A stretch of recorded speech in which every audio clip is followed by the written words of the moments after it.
গায়ে সিকিউরিটি গার্ডের পোশাক, মাথায় ক্যাপ। আসলেই কি তিনি সিকিউরিটি গার্ডের চাকরি করেন?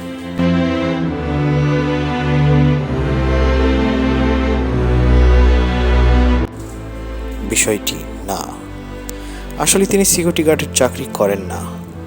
তিনি মূলত প্রতিদিন বিভিন্ন যাত্রীকে পথ দেখিয়ে দেন, বিভিন্ন যাত্রীকে বিভিন্নভাবে উপকার করে থাকেন।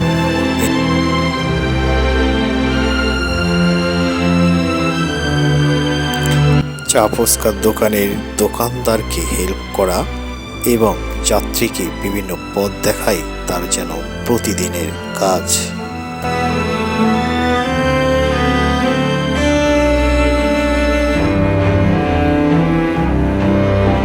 তার নেই কোনো বড় টাকার আবদার, নেই কোনো বড় কোনো চাহিদা।